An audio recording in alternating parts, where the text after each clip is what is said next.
This video will present a quick overview for hair setup using Blender tools.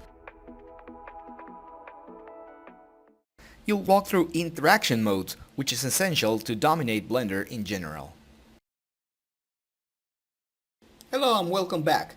If you installed the XSI mod theme, your interface will look this way. In this case, we have on the left side the toolbars, and onto this side we have the special region properties for each of these elements, such as render, passes, layers, compositing, world, textures, and many other things. As a matter of fact, most of my tabs have different plugins that you will probably not have on your first install from Blender. But not to worry, because we are going to be working on the most common plugins that Blender already has activated by default. So we're going to create a plane. Press Shift A and then select plane. Once your plane is selected, you can press F6. If you press F6, additional options will appear. If you move the mouse, they will go away. Now, in case you're somewhere around here, you can press period on the numpad and then it will automatically zoom into view. Okay? Once you have that selected, I want you to press Ctrl number 3. With that, we're going to add subdivision levels into this square. But as you know, subdivision levels will automatically make this round. So where do we manipulate that? We're going to come here into this icon where the modifiers list live. And then we see for the view 3 subdivision levels since we applied Ctrl number 3. If we press Ctrl 2, it will be 2 subdivision levels, and you'll see it right there. If you press Ctrl 1, 1 subdivision level. In our case, we want 3 subdivision levels, so press Ctrl 3. Actually, let's raise that up to 5 level of subdivisions and then press apply. Now we have many different interaction modes on Blender. You can find them right down here. Right now we are interacting with this object at object mode, which is pretty much logical. But if we want to edit that object, then we will come into the edit mode. And thus, by default, Blender selects every face and every vertex that is within this object. So to unselect that, we're going to press A. A is a toggle for select all, unselect all. So if you press A again, it will be selected the entire mesh. So press A, unselected, A, selected. Select all rather. Okay, but what if we want to switch between vertices, edges, and faces? Where do we find that option? We come down here. You see these 3 little icons right here? This is called the main bar. Okay, I'm going to flip it to top so you can see it better. Right up here, right down here. This is where, by default, the main bar of Blender lives. This is the main core, the spinal cord of the entire software application. So if you want to remit something, you will come here first. So right now we have the manipulation modes: local, global, gimbal, and normal space transformations, which is pretty much a standard, and also the modes. But since you're using XSI mod theme, I've applied a script so that you can jump between modes. The standard way Blender does this, to jump between modes, is to press Ctrl and Tab. Once you press Ctrl and Tab, you're going to get this list pop up. Okay, this is the standard way of doing it on Blender. Ctrl Tab will get you to this list, and therefore you can select vertices, and then you see every vertex on this geometry will switch. So now you can click and select, and then you'll see the manipulator there. I'm going to click and select this one so you can see it clearly. From there on, you can drag it. Automatically, you will be locked into one of the 3 axes, X, Y, or Z. And since Z was the closest axis I was getting ready to move this vertex point, it locked on to Z. But if you want freedom, you don't want any restriction, we can say it that way. If you don't want any restriction, you press G from grab, and G again. And that will allow you to move inside the grid. For example, like this, GG. Then you will not be able to move your vertices outside of the plane. This is called in other software packages as vertex sliding. So it will slide on the edge that it has already been created for that vertex point.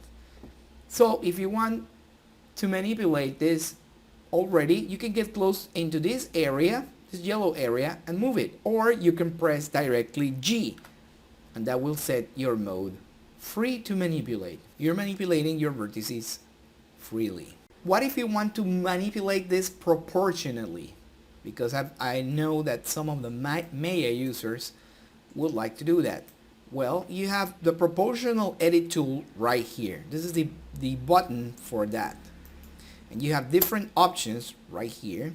And by default, you can enable this, you can project it onto 2D, or you can make this as another geometry connection. But we will explain that on another video. Anyhow, to enable it, the shortcut key for that, the default Blender 279 shortcut key is the letter O, like proportional. So you press letter O, and then you're going to start to move the vertices. Press the left mouse button, but don't let go. Press it and then roll your mouse wheel in. Roll it in, and then your area will become smaller. Or you can roll back and then it will grow. What this does is that whatever point you have selected, it's going to become the pivot point to manipulate all the other points around it. So you have proportional areas to manipulate. That's very magnificent. Okay, so let's undo that. And now let's switch onto the other edges and faces mode. Like I told you before, if you're on Blender default without the XSI mod theme, you will need to press Ctrl and Tab. And then you switch your vertices, edges, or faces mode selection. But if you're on XSI mod theme, you can press number 1, you will automatically go into vertex mode. If you press main keyboard number 2, you will go into edge selection. You see it right there, edge selection. Okay, and if you press number 3, then you will go into face selection. But when you're on face mode, what Blender expects from you is that you click on that point, on that little point right there. If you click somewhere around here, it will probably get selected, but most of the time, if you have a huge face on face mode, it is most likely that it will select it if you get close to that little dot right there. I've minimized the dots for the normals because I don't like them. They are distracting. They do not serve any real purpose unless you're working with normals, and even so you have other ways to view them correctly on your viewport. But anyhow, so those three are the main ways that you can control and manipulate vertex point, edges, and faces. But what if you would like to select, like in other packages, a more extensive area, and you would like to, this is called paint select. How do you paint select on Blender? Well, you press letter C, which is circle select, and then you, on face mode, you can start selecting, and then it will select every other face you would like. This mode also works for vertices and edges as well. So to exit circle select mode, you press escape. Once you press escape, or in this case right click, you're outside of that mode. But since we are still with proportional editing on, and you can see it right there, if you hover then you get a message so you can read what it does. I'm going to go onto this edge, I'm going to go into this axis, and then I'm going to pull it up. If you see, my proportional editing tool is acting upon the selected area with the default curve. Now you also have different kinds of manipulating curves right here. You can go by random, the constant one, linear one, a sharp one, inverse square, root, sphere, and smooth. By default, it's going to be selected with the smooth curve. Okay, so Now press A, unselect everything.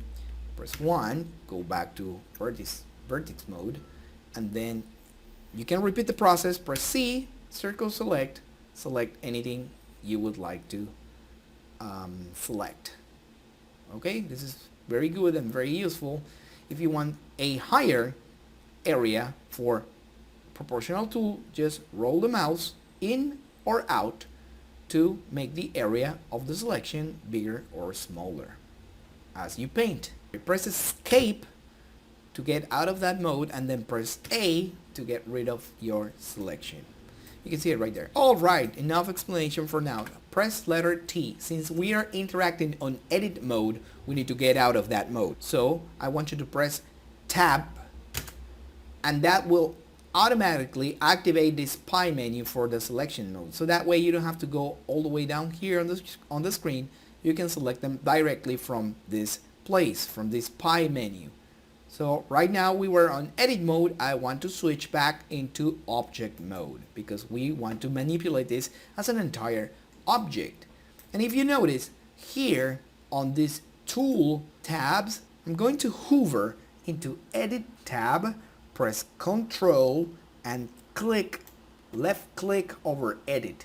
Every other tab will contract and then edit will expand. Notice, once I go into edit mode, this edit tab, which right now is offering me some options into object mode, okay, will switch. Press tab, enter edit mode, and automatically you get new tools right here to manipulate inside of this mode. You also get on transform new options as well. So again, press Control, left click over mesh tools, and these are the tools that we need to really worry about when we are working on this edit mode to manipulate our object. So let's say, for example, that you would like to do a special operation on edges. Right now, since you're on XSI mod theme, you're going to press number 2. Now we're on edges selection. How do I know that? Because right here, this icon is already selected. Remember, XSI mod theme will make things easier for you if you're a newcomer, or if you want to switch to a quicker workflow. It will make sure that your workflow will go right along with the speed of your thoughts. So press number 2, go into edit mode, and then you'll see here that most of these tools are related to what you can do to an edge, but there are certain hidden menus, or actually not hidden but helper menus, that can also help you along with your operations. Let's say, for example, I'm going to select this edge all the way up to this edge. How do I do that? Pressing Control and then selecting, click. That way I did select this edge into the shortest path, for example onto this edge, pressing Control and click. That's the shortest path calculated in Blender to select both edges. But what if I want, press A to unselect, but what if I want all this entire edge row to be selected? No problem. Press Alt and then left click. And then this is a loop selection. But you have more tools for edges hidden under the shortcut Control E. Actually, it's not a hidden menu, it's a specialized menu, we can say that. And then you see here new options that can be found as well from mesh, from this mesh tool, or directly through this helper menu. This is specialized edge menu, so you can explore this on your own time. I'm just going to let you know how to do that. Now let's switch back. Press A to unselect everything. Press number 1 to go back into vertex mode. Now I need to make a lasso selection for, I don't know, whatever reason. So I'm going to press Control, and then I'm going to press right click, and then I'm having a lasso selection session. If you see it right there, once I release it, every point I lasso selected will get selected. This is a very useful feature for when you need to capture different points, distant points, and they are intertwined between other. So press A, that will unselect all. But now if I do a new lasso selection on vertices like this, I let go, I can also get a special menu to help me with operations with vertices. Once you select the vertices, you have a special menu that you can invoke by pressing the letter W. If you press W on your keyboard while selecting your edges or your vertices or your faces, you're going to get this specials menu. See it right there, it's a special menu, and it contains menus, operators for edit tools, edge tools, also loop tools, and then you have a plethora of additional options that are very much useful on each of your cases. For example, smooth, like it smooth or relaxes or symmetrizes whatever you're working on your mesh. For example, I'm going to make a quick example of this. Let's say I have this. This is going to be a great tip for you.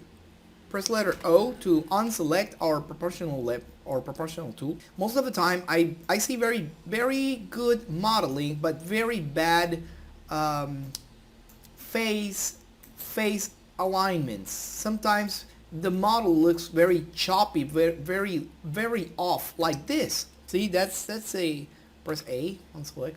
That's a very bad topology, very rough. Right now I'm doing a quick example, but I think you get the idea.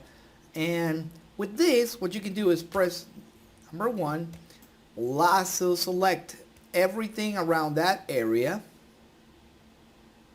Say you have modeled this, but it's somehow choppy. You don't like the angles of the faces. You have many different options, but one option that I really like to use is to select all those edges, press W for special menu. You can remember this as the waitress menu. That's how you get this special menu, you know, because you call the waitress, what's the special plate, so that you can get served with this kind of options. So in the specials, once you've selected that, I usually go to smooth. And smooth gives me a level. You can see it right here on these parameters, or you can press F6 right away after the operation.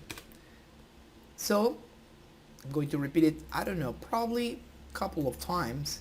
And then you're seeing right there the interaction it has.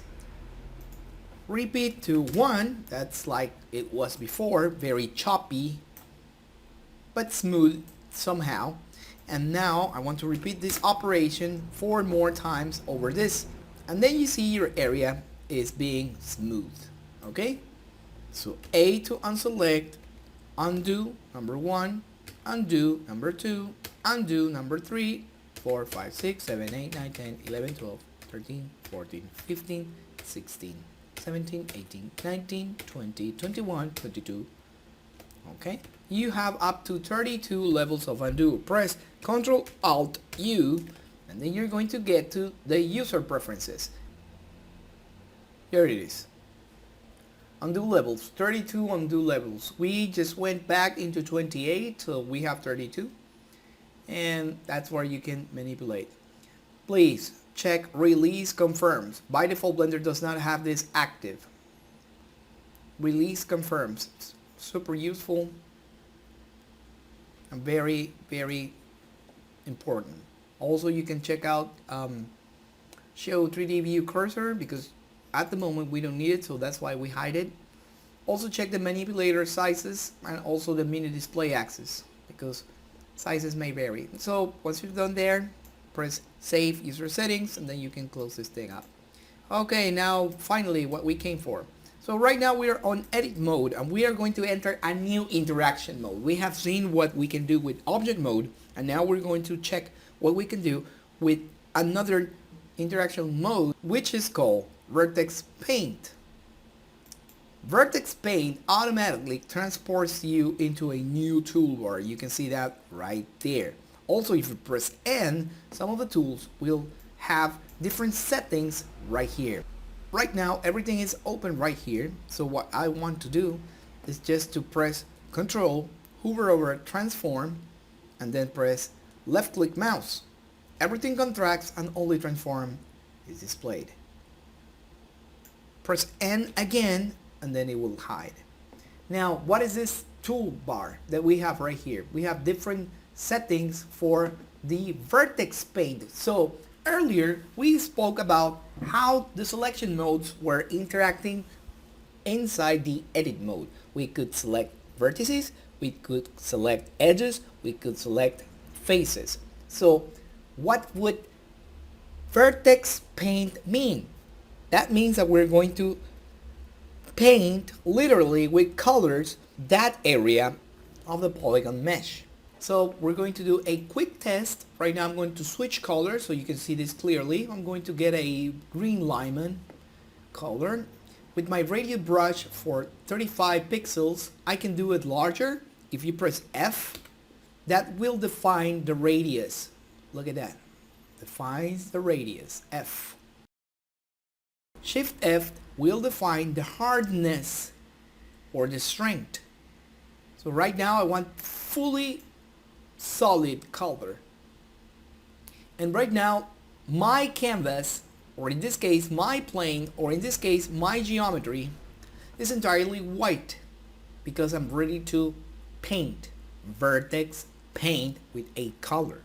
Now say I would like to remember this color somehow. I'm going to press here New Palette. A new palette is created. I can name it however I want. Okay, so in this case I'm going to name it My Palette. My Palette. And automatically these two buttons will appear right here. I want to add the current color into my palette. You see it right here, My Palette. And then it automatically adds the green color. So now I can paint. Watch this. Whee! And since my geometry is very much detailed with vertices, I can paint this color as vertex paint to influentiate my grid.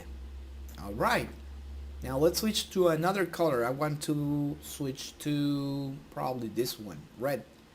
And I'm going to add it. Just in case I forgot, I can go back and you can see this little black clip there. Now I'm going to select red and then I'm going to paint. I'm going to select another color. This time I will not add it into the palette. Just going to paint it so that you can see what we are doing. So every time I have a vertex, this will paint along it. Every time I have a vertex, this will paint along it. Every time I have a vertex, click, left click, this will paint along it. Okay, then how do I erase? If this is painting on, acting only on the vertices, how do I paint? I mean, how do I erase? Or how I get this to be a diffused color between this one and this one? Simple. Here you have the brush heading as the tool you need. So if you press there, you're going to get additional brushes so you can work in here. For example, I want to blur between this color and that color over there. See that? The vertex paint color is being distributed between the influence of this side onto the other side. Thus, you can get this blur effect. Isn't that neat? But what if I want to erase? Then you need to switch your brush into subtract mode. Subtract will automatically delete any color information that you have on your canvas, or in this case on your mesh. So you have add, darken, draw, lighten, mix, multiply, and subtract. Okay, very easy, not a problem at all. Why do we start with a white color? That's because on the original paint mode, white is selected as the default. You can also blend the alpha. Here are all the other methods you can still use. For example, hue, saturation, luminosity, exclusion. These are blending modes, just like Photoshop. Like when you're painting something, you would want to saturate something, then you select that as well. Erase alpha or add alpha. I can delete that, and that's why I'm getting no information here, because I'm subtracting the original color, which in this case was white. I can subtract here. I'm going to go all the way to black. I'm subtracting the color. Subtract. Okay, wait. This is the blending mode, so you need to know your differences between color dodge, smear, average, darken, lighten, blur, multiply. This is the blending mode, how your strokes are going to interact between each other, and this is the main brush setting. Okay, darken, draw, lighten, mix, multiply, subtract. Okay, enough of painting.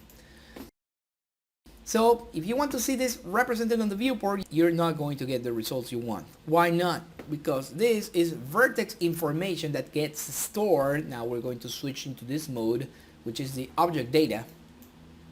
And then we're going to go into vertex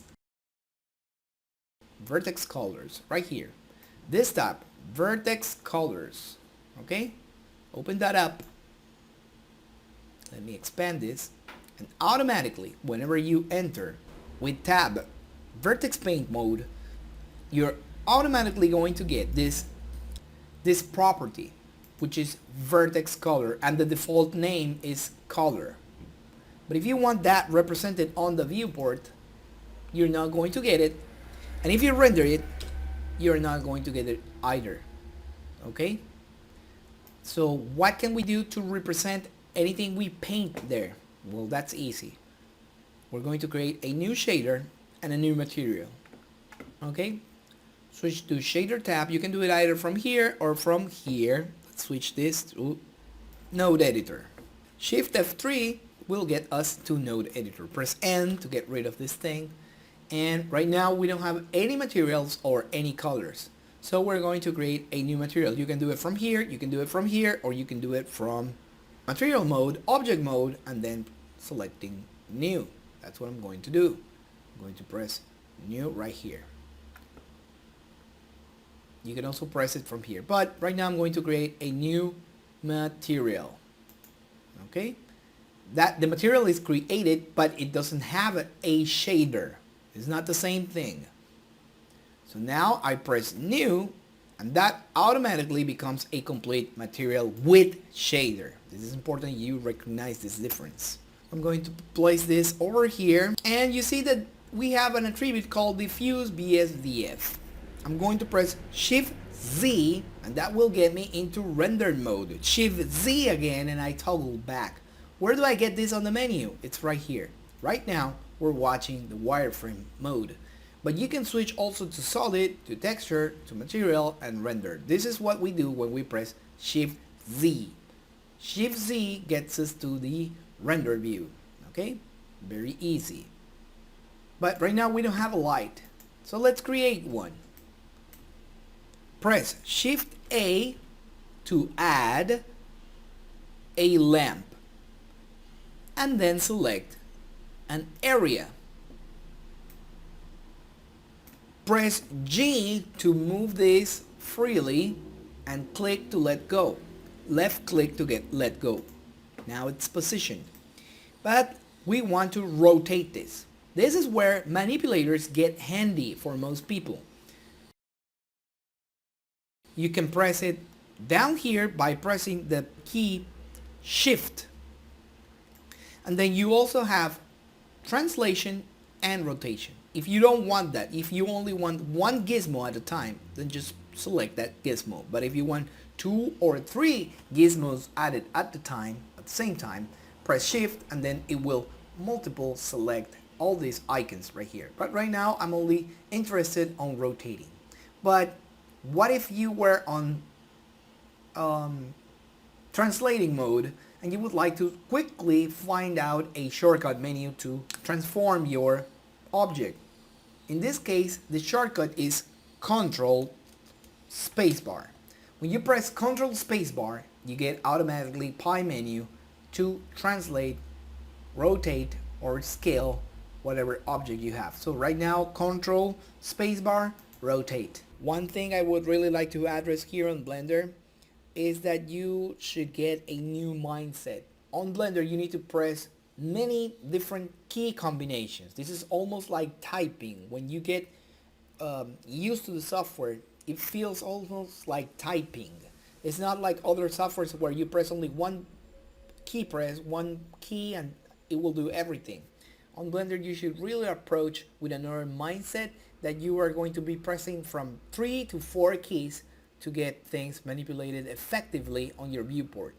Well, that's going to be incrementally growing in you as you use more and more the software. But one thing that you really need to set your mind straight on is that you will never use simple combination buttons. If I've done what I've done on the exercise mod theme, it's because I really wanted and I needed it to work this way faster. But Blender, the original Blender, is not meant to work like that. The original Blender is meant to work with 4 key combinations to get things exactly right on the viewport. And that's not a lag, that's not a weight, a dead weight. That is for effective purposes done and thought that way. So let's go back into what we were doing. So now we can manipulate by rotating or light. And right now I just rotated it on the X. You can see it right there, red X local axis. How do I know that? I'm here, local axis. If I'm going to manipulate it on the normal axis or on the global axis, then things will switch and change. So advanced Blender users, what do? Let's say, for example, I want the light to look to the left. Well, what they would do is press letter R and then press letter X. And that will manipulate to that axis only. Now, let's try again. This is a green line. So that means the green axis, which is Y. I'm using the local axis. So press R and then the letter Y. You see it right there? Now I'm switching my light to where I originally intended. Now if you press R and then Y one time, then you're transforming on global scale, on global rotations, coordinates. But if you press R, Y, Y, then you're going to transform on local coordination axis. Watch this. Rotate, Y, Y. Did you see that? Okay, those are 3 key combinations. I really hope you're getting the hang of this, because Blender is all about shortcuts. It feels like typing, and this is just a normal thing to do here on Blender. What is this yellow thing for? Well, this yellow thing is the view transform. Remember that you have local, normal, global, or view mode? Well, view, it's a top level transformation represented on this yellow circle. So this yellow circle will mean that if I have the camera like this, it will transform it as a view as it is right now. Watch. See? But if I go over here like this, watch. See? I think you got the idea now. So we have light and press Shift Z, render. It renders plainly white. Why? Because we have not selected the color to be represented on the plane. Shift Z again, select the plane, and now you see the material automatically refresh here. Now we have a diffuse BSDF white color. Let's switch that to blue. Shift C again, and then you see the blue material. But where is the painting that we did before? We need to extract right here data properties from the vertex color, this attribute called color. Okay? So how do we do that? It's very easy. Press Shift A to add a new node that it's going to be calling the attributes. In this case, the attributes from the vertex color is called col, C-O-L. So let's do that. C-O-L, color. And now we're going to pass those attributes into the color of the diffuse node. Now let's check it out. Shift Z. And then we're watching our magnificent, I don't know what this is. Might be a clown. Yeah, I guess it's a clown. A bad clown. Because this clown is crying. Look at him. Pretty sad. Okay. Oh. Remember, we have already view 3 modes: object mode, edit mode, and vertex paint mode. We can also go into the sculpt mode, weight paint mode, and texture paint. So let's not confuse. I'm going to go into the edit mode because I want to edit this object. In edit mode, I have different selection properties. 1, vertices. 2, edges. See, edges. I'm going to click here to go back to my transform manipulator, translate manipulator. And finally, number 3, faces. And if you need to reselect this, press C. For circle select, select everything you need. To exit circle selection mode, press escape one time and then press A for a second time to unselect everything there. Press tab to go into the pie menu for entering the different interaction modes, and now we're going to go back to vertex paint. Alright, let's fix this. This is a mess. You don't want people to think you paint like a bad artist. So let's fix that. Number 1, I want to get this white color back again. Yes, it's selected. Now I'm going to paint. I need to make my brush bigger. So how do I do that? Well, I already showed you. I'm sorry, if you roll in or roll out, you zoom. So how do you change this size of the brush? By pressing F. You're not into edit mode. You're not into object mode. So the context, therefore, it's a different interaction mode. So if you press F, then it's obvious you're going to switch the size, the radius of that. You see it right here, right?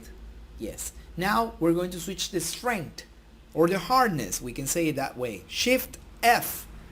And now if you move closer to the circle, you will get to 1. That's the hardest brush you will get. So let's erase that. Oops, I'm sorry. Let me select that. White, not subtract. Switch to draw mode. Yes, I'm sorry. White. All right.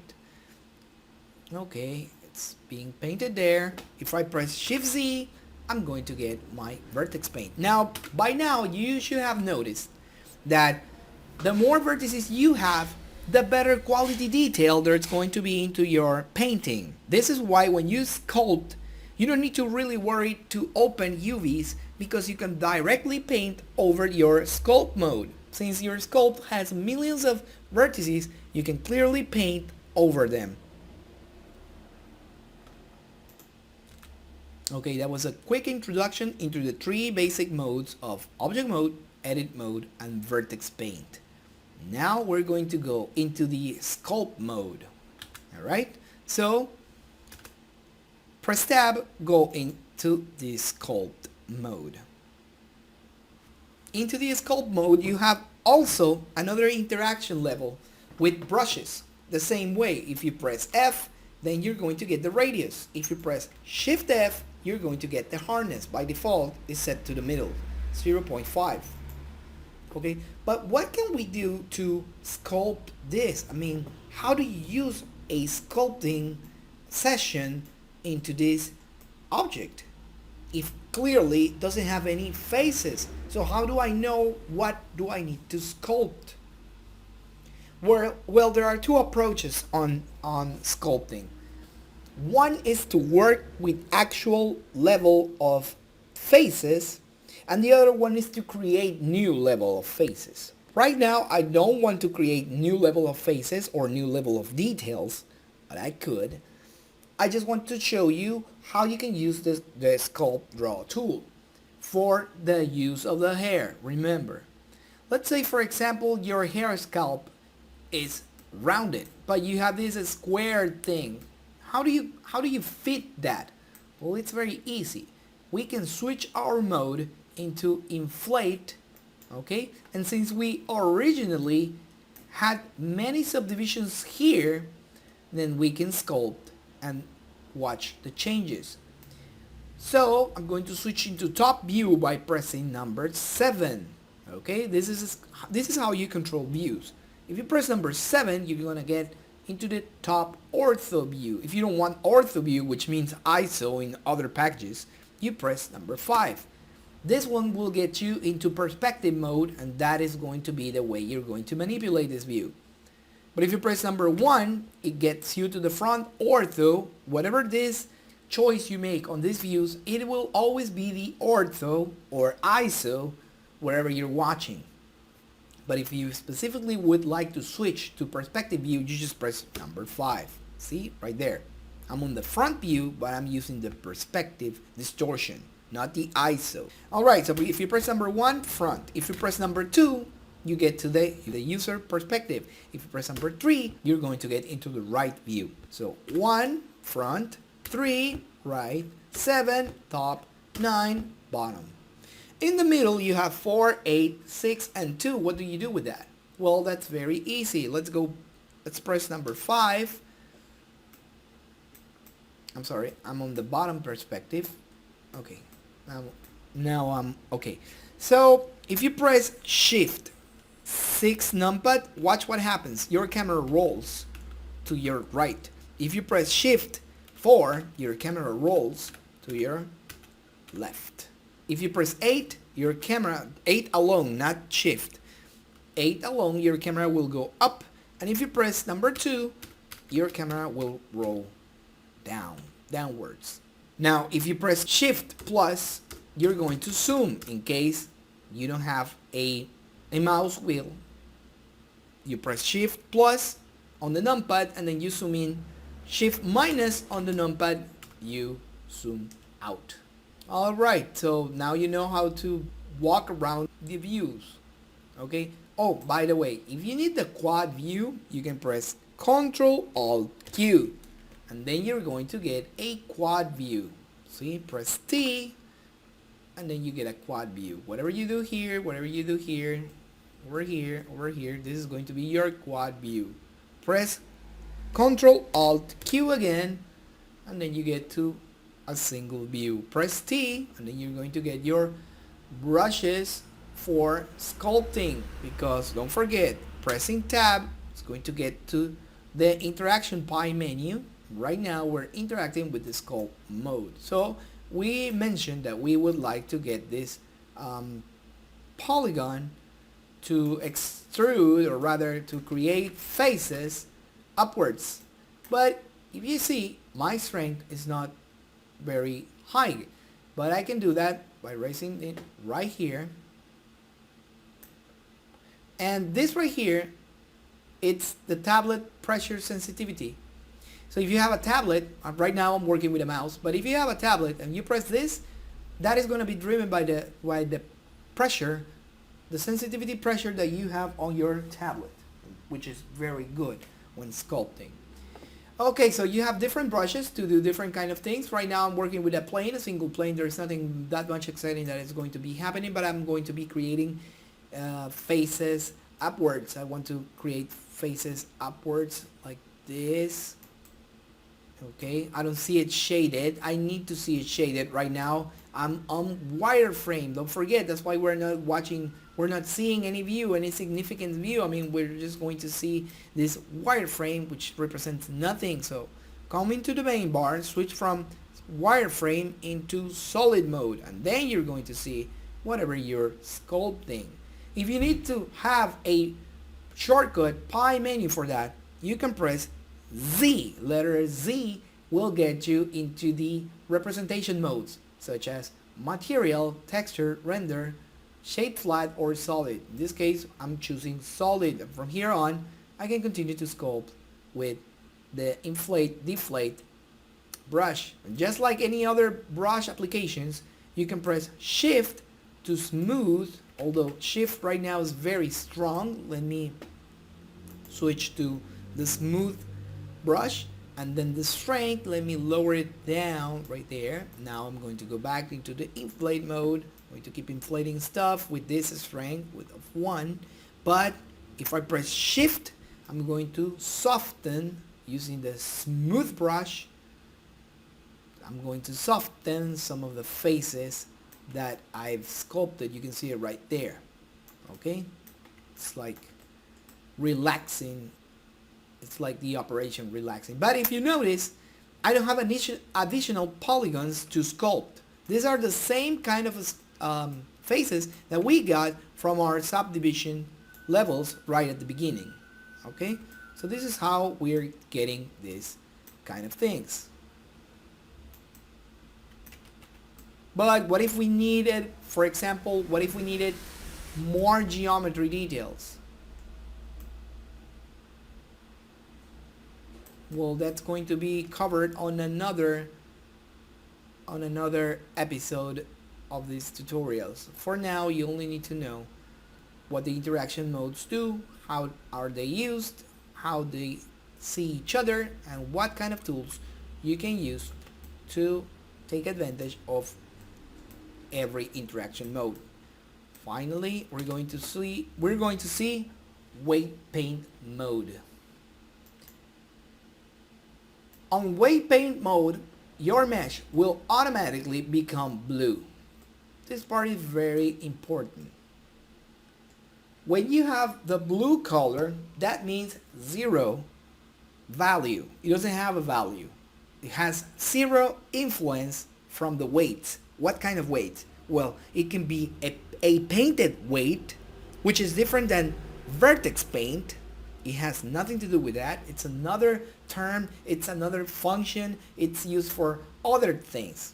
Please do not confuse vertex paint with weight paint. Weight paint is used to influenciate how vertices are going to be manipulated, what kind of data they are driving to be manipulated, while vertex paint is used to determine the color of a vertices.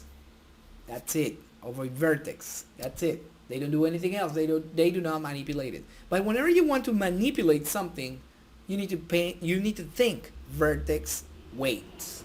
Okay? And since we've mentioned it, it's right here on data, right here on vertex groups. Okay?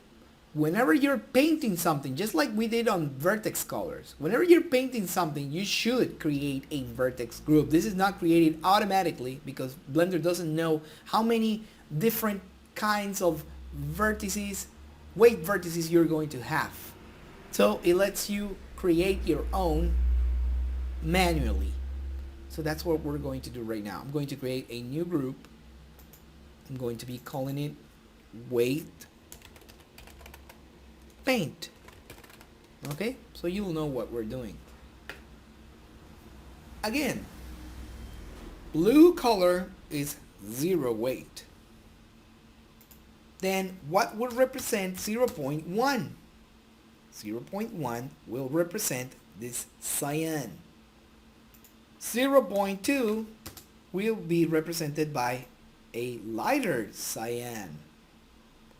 0.3 it's going to be represented with this green color, aquamarine color actually. 0.4 is going to be represented by an actual green color. Finally, we got some color variation, very far variation. 0.5, which is the middle, it's a perfect light green. You see it right there. A vertex influence of 0.6 is going to be painting another green going to yellow aspect of it. 0.7 is going to be working with,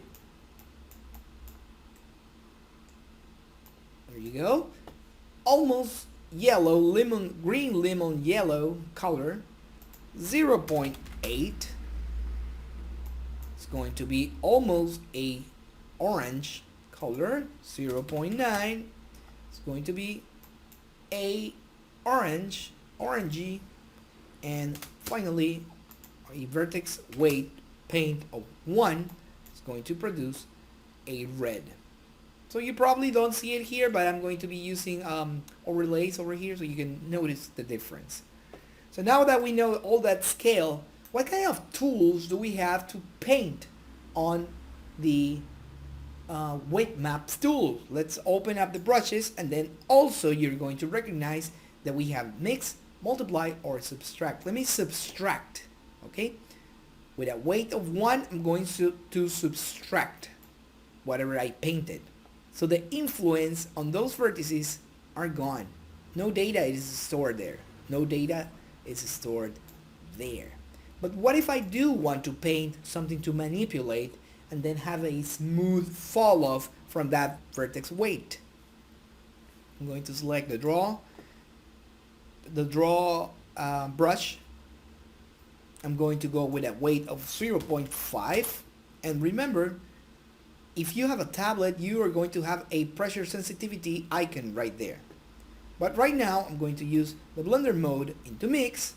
Okay, so yes, you also have blending modes here on Blender, like the brushes on Photoshop. And this area right here, I'm going to start with 0.5, just like you're seeing there. And over here, I'm going to start with 0.2 outside that area. Watch this. Outside that area. Look how ugly this thing is. It's going from green to this cyan color very roughly. What if I want to smooth these weights? Well, you have weight tools. I'm going to press Control, left click over weight control. And then I'm going to press smooth. See, automatically the levels are smooth. Smooth again, it will relax and it will distribute the weight paint influences over the vertices. You also have this interesting tool called weight gradient. If you select it, then you're going to go into a picking session. Press and drag, and then you get this magnificent result from whatever you chose until the number you have on your top influence on your brush. For example, my influence right now is 0.2. I want to fully influentiate all these vertices with weights. So that will mean I will have a whole range from 0.1, 0.2, 0.3, 0.4, 0.5, 6, 7, 8, 0.9, and then 1 entire unit. So let's try that again using the same weight gradient tool. Watch that. Wow, isn't that amazing? You're influentiating directly with a gradient ramp, whatever you would like. This is going to be very useful when we're creating hair because we need to know what areas are going to have hair growing longer from the original hair scalp and where the hair is going to be shorter, which means 0 value. So right here, you're going to have a value of 1, value of 0.5, and value of 0. So it will mean hair, middle hair, no hair, and obviously all the transitions in between. But if you notice, this is still very harsh, very hard. So you can come here and then say that you want to smooth out the weights. See, it's smoothing. Probably it's not noticeable, but if you keep pressing this, it will keep smoothing and distributing the weight paint vertices. Okay, what does quantize do? Quantize, just like in sound, it is used for making straight jumps from one color to another. A great influence to another influence. Quantize cut these levels between colors. And of course, if you do a normalize, this has to do more like when you're working with sound. Normalize, we'll try that every other average, or in this case vertex influence, will match up to its continuous neighbor. And you can get the similar idea when you're trying all of this because this is pretty much very well documented on the official Blender help. But right now, that's mostly what you would like to review for us to grow hair. Finally, this interaction mode, weight paint mode, is going to help us create hair. Now let's go back into object mode. This is the mode where everything I want to do and manipulate in general onto my object will happen. So I'm going to emit hairs from this right now. Okay, so I'm going to go into the particle system. Right now I don't have anything here. Don't worry about this. This add-on I'll explain later. I don't have anything here, so I'm going to create a new particle system by pressing plus. Once I get this plus, I'm going to press Ctrl, click to retract everything. I have a new particle system. Let's name it. I'm going to name it hair. Hair. Basic hair. That's how I like to call this particle system. But if you notice, this name only appears here, not here. And vice versa. If I only name here, that is not going to switch the name here. This is because this is dealing with data on this object at object level. And this is dealing with data at scene level.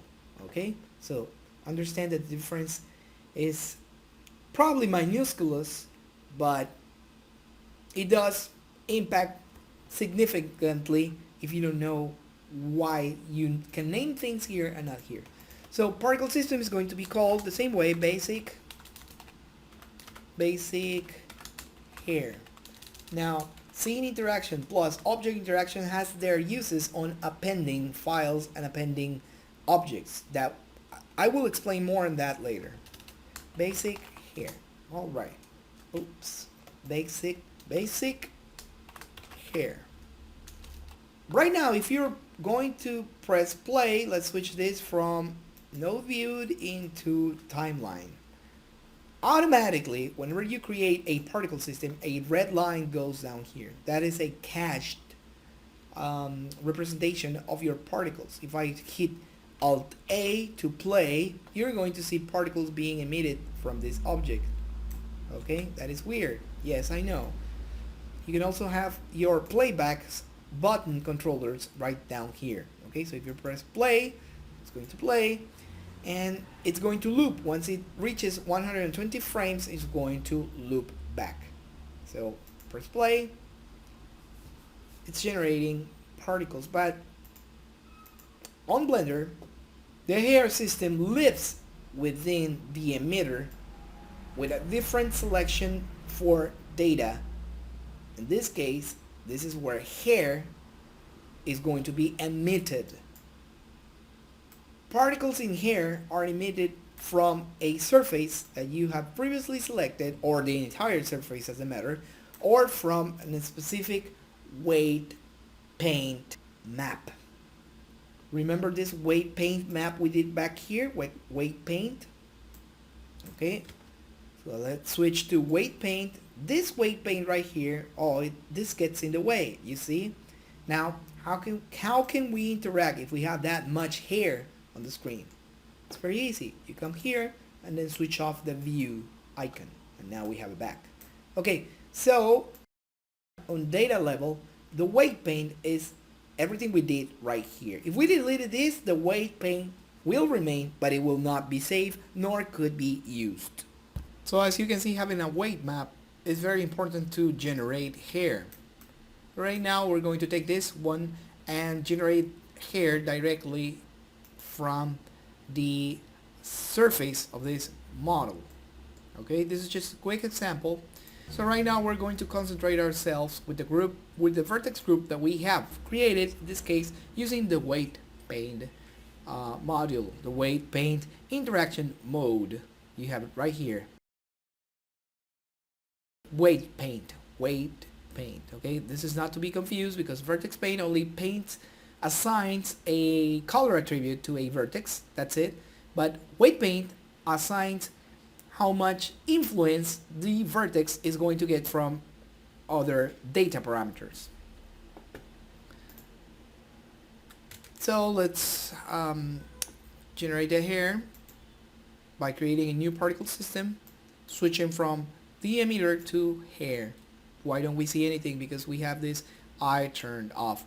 Now, right now, hair is emitting from every face on this surface, but we only want to emit hair from the weight painted areas. So where do we go to filter that thing? We come here into the vertex groups. See, this particle system has vertex group associated to it. The density is the first parameter we see here, and the first parameter we care to work with. In this case, if you press here, this icon represents the same data object, or in this case, data attributes that we're getting from the vertex groups. In this case, it's called weight paint, and you see it right there. So that means that we can link up those things. So the density decides how how many hairs are going to be growing from different zones depending on the weight paint. So let's select the only parameter that we have available, and right now you see it being filtered with that. Okay, you see hair being emitted only on the areas that have the most influence, but not being represented on the blue areas, which means 0. Full hair, middle hair, no hair. You see it right there. Again, full hair, middle hair, no hair. What about length? Can we attribute the same characteristics from that weight paint into the length? We sure can. So what we will have is this region will have the longest hair, this region have a middle section hair, and this section here will have very few or low hair. Watch this. We're going to be filtering or connecting that weight paint map into the vertices we already painted. Look at that. Well, right now it's a whole mess, but you can get the idea. This is basic stuff. Let's do this again with a very quick example. I'm going to erase everything, okay? I'm going to set a new file. Okay, everything is being resetted. Plane, Control 3, modifiers, select that, modifiers, 5 levels,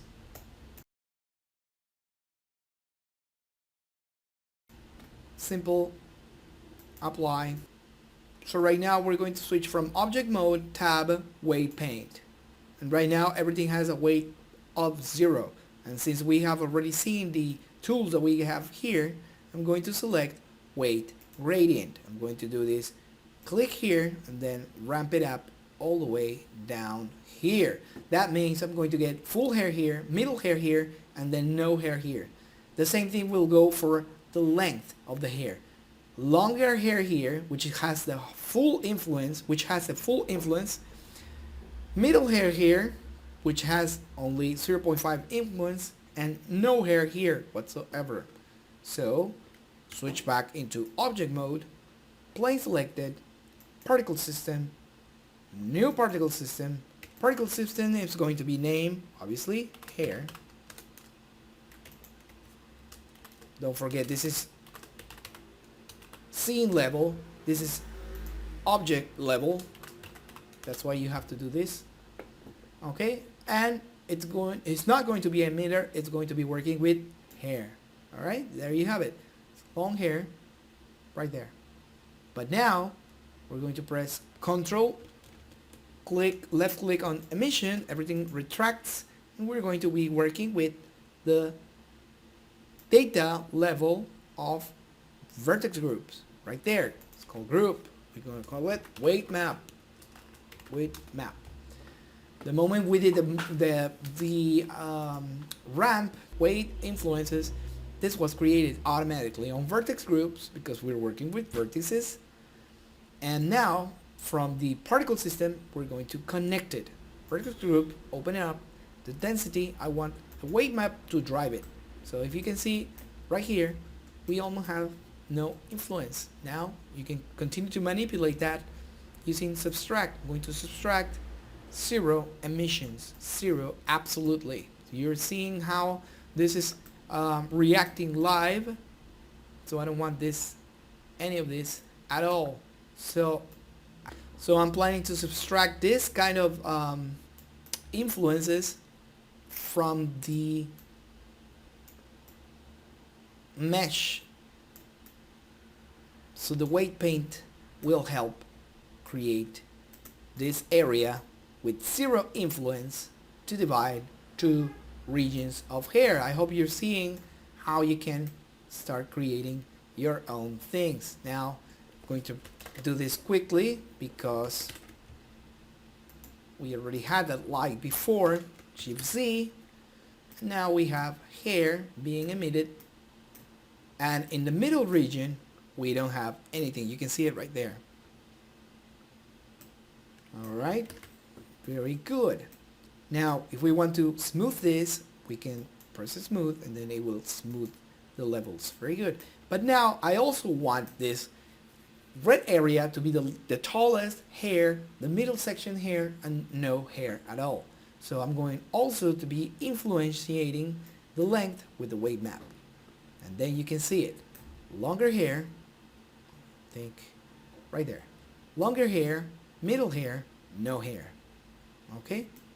Longer hair, middle hair, no hair. Let's render. Maybe you can see it from the render view. It's right there. See? Now, if I delete this, hair grows back evenly. But right now, I want to influentiate the weight map with the length. And quickly, we're going to go into clump. You already saw what clump does on the concepts. So let's clump the areas here. So blue will mean no clump, middle clump, red full clump. That means the hair areas around this this part of the polygon will clump more than these others. Let's see what happens. I'm going to use the same map because you can also, by the way, create a new weight map and then new influences could be created around that. And you can keep adding these maps specifically to be painted on this polygon, and over here keep connecting the different maps that you have. See, for example, I didn't name my new group, but it is already listed on this drop down menu. So right now I do want to create a clump using the weight map. Okay. Why are not we seeing the influence of the clump? That's very easy. Because we have not said that this hair emission will have children clumping. Right now, everything you see here is just parent guides. It's not children guides. And remember, children are who define how the hair looks, not the parents. This is just these are just the guides so you can see where the hair is going to be growing from. But in reality, if you press children simple, then the children are clumping, and you can see that right there. The children are clumping more into this area. And of course, you can say they can be influenced using a clump curve or a clump noise. Shift Z, and then you have hair that is clumping over here. Obviously the clump parameter has not been addressed in this example, so that's why we don't see any results. We're going to be working with that later on. But what is this icon for? This icon reverses what it's currently doing. For example, if the length is going from here with the tallest strand to the smallest strand right here, with this you reverse it. Watch that. See?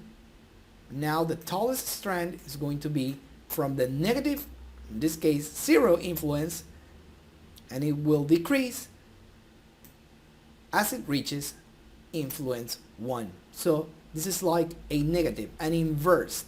It negates the effect of length. Okay? The same thing goes with density. Let's negate or reverse the effect, and now you're seeing that the less influenced areas are the ones with the tallest length of hair. And also, we are not populating these areas, but instead the negative ones. It's very useful when you want to try out other hairstyles, but your areas are already defined. Why is that useful for? Because if you duplicate this, you can click here and then copy, mirror, or duplicate it. If you duplicate that, then you can use over here an inverse section of that. So let's just turn this off. Everything is back to normal. I hope you get very much a clear understanding how these weight painting tools are going to be influencing your hair grooming workflow. Thank you very much.